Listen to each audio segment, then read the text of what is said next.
I didn't believe in the rumors. They said there was this old woman wandering at night, knocking on people's doors. Only twice, always twice. I thought it was some creepy urban legend until it happened to me. It was around 2:17 in the morning. I couldn't sleep, just lying there scrolling my phone. Then I heard it, 2 knocks, not loud, just purposeful. I live alone. No one should be at my door at that hour.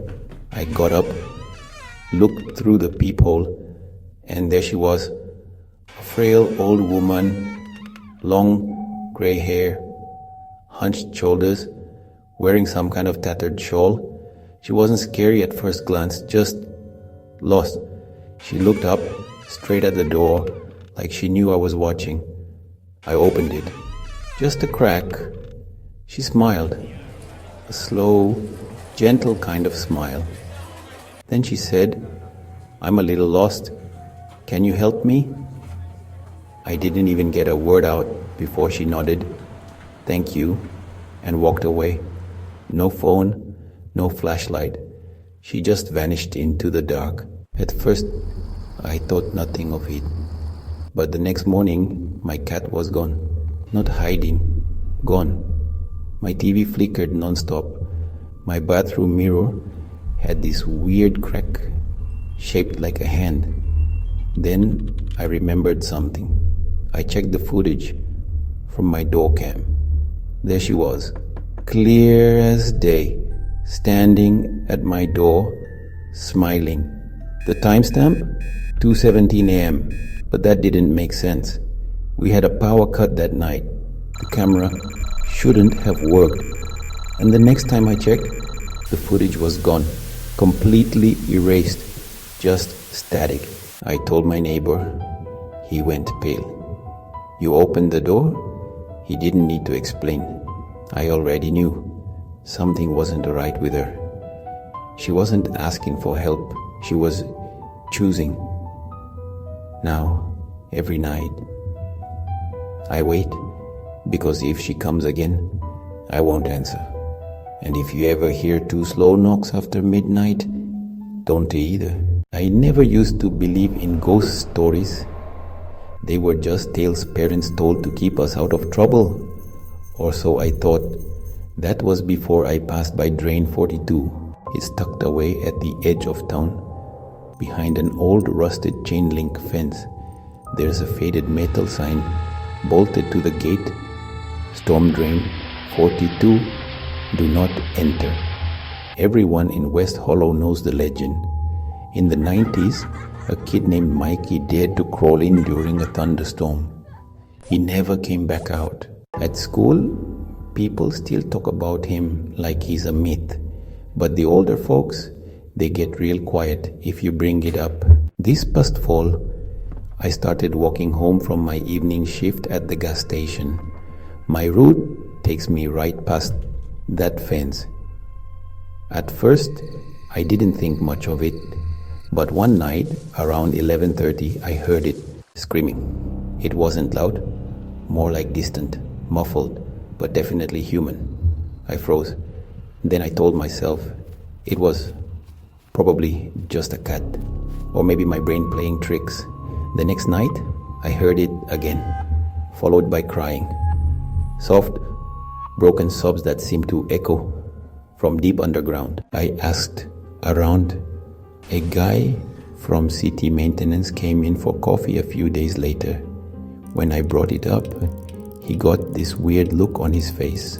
Said the drain had been welded shut 3 times in the last year, but every morning the bolts are loose, like something inside keeps undoing them. That's when I got stupid. I told my friend Jordan. He's one of those TikTok kids who loves real urban legends. So of course he wanted to check it out. He brought his mic and recorder, said we'd make a 5-minute video and post it. We didn't go inside, just held the mic near the grate. It was dead quiet at first. Then we heard it. Not a scream, not a cry. A voice whispering, "Jordan." It said his name over and over, soft, like it was right behind the metal. He freaked, ripped the mic out, and ran. The next morning, he didn't come to school, or the day after. When I visited his house, his mom said he was in his room, silent. He hadn't spoken a word in days, just stares at the wall. They're taking him to a specialist now. The weirdest part, I walked past the drain again last night. The bolts, brand new ones, were scattered on the ground. The gate was slightly open. I swear, I heard my name. I don't walk that way anymore. I grew up on Sycamore Street, just a few doors down from that charred skeleton of a house, the one that burned in 2007. I was 10 when it happened. My mom never told me what caused the fire, only that some homes don't want to be lived in. For years, we just called it the burnt house. The roof was half caved in, its frame blackened like an overcooked marshmallow. No one ever rebuilt, no one even cleared the lot. It just sat there, watching. By the time I turned 24, I was long gone, living in the city. But my mom still lived on Sycamore, and when she got sick, I moved back to care for her. It felt strange being so close to the burnt house again. The air around it was still wrong, still heavy. 3 days after I moved back, I got a phone call around 2:17 a.m. I was up, couldn't sleep, probably from the stress, and my phone buzzed with that unnatural silence you get in the dead of night. I almost didn't answer, but curiosity got the better of me. Caller ID said 214 Sycamore Street. That was the burnt house's address. I thought maybe someone had finally moved in or was playing a prank. I answered. At first, all I heard was static, deep crackling, not like the usual kind. Then a voice came through. "It was mine," I said, "Please, help me." I hung up fast, told myself it was some tech glitch or a hacker, but my skin didn't stop crawling. My voice, it sounded strained, like I was desperate, hurting. I didn't sleep that night. The next day at home, I told my mom about it. She looked at me, eyes tired but sharp. "Don't answer it again," she said quietly. "Not if you want to stay outside." I asked her what she meant, but she wouldn't explain. Just shook her head and went back to sipping her tea, as if she hadn't just dropped the creepiest warning of my life. That night, it happened again. 2:17 a.m., 214 Sycamore Street. This time, I let it go to voicemail. I wish I hadn't. When I played it back, I heard crying. A woman's voice sobbing. It sounded distant, like it was echoing down a long hallway. Then she said between gasps, "He's not breathing. I can't get out. Someone please." Then static. And finally the same thing every resident on Sycamore knows too well. "Come back inside." That night, I locked every door in the house. I even pushed the dresser in front of my bedroom door, like I was a kid again. But I just couldn't shake the thought, how did my phone get a call from a place with no phone line? I started asking around the neighborhood. Most folks just brush me off, but old Mr. Avery, the guy who's been on this street longer than anyone else, he had a story to tell. So, before the fire, there was a family living there, a young couple with a baby boy.